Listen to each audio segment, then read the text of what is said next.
Aniket মাহাতোর posting সংক্রান্ত মামলা single বেঞ্চের রায়কে চ্যালেঞ্জ করে ডিভিশন বেঞ্চে রাজ্য।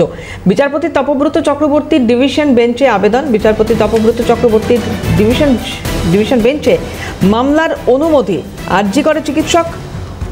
অনিকেত মাহাতোর রায়গঞ্জে পোস্টিং রাজ্যের সিদ্ধান্তকে খারিজ করেছিলেন বিচারপতি বিশ্বজিৎ বসু। সেই রায়কে চ্যালেঞ্জ করে ডিভিশন বেঞ্চে আবেদন রাজ্যের।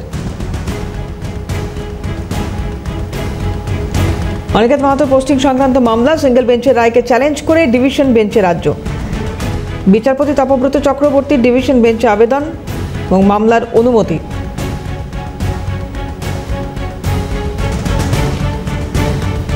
অভিরূপা হাজরা আমাদের প্রতিনিধি রয়েছেন টেলিফোনে। অভিরূপা, অনিকেত মাহাতোর পোস্টিং সংক্রান্ত মামলা কি আপডেট রয়েছে?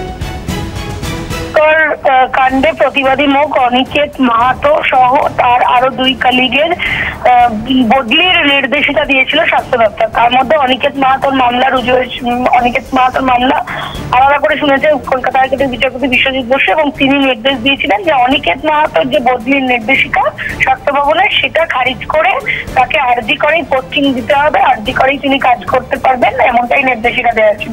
বিচারপতি বিশ্বজিৎ বসু এই নির্দেশিকাকে খারিজ বা চ্যালেঞ্জ করে কলকাতা হাইকোর্টের ডিভিশন বেঞ্চে আবেদন রাজ্যের দাবি যে রাজ্যের নিয়ম অনুযায়ী সরকারি হাসপাতালে চাকরি করা ডাক্তারেরা তাদের যে কোনো জায়গায় সরকারের নির্দেশ অনুযায়ী যে কোনো জায়গায় তিনি ট্রান্সফার হতে পারেন বা তাকে কাজ করতে হবে।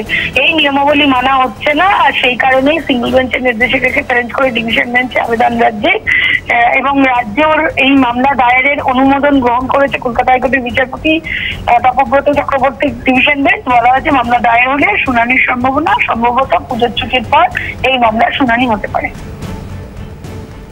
সঙ্গে থাকো অভিরূপা।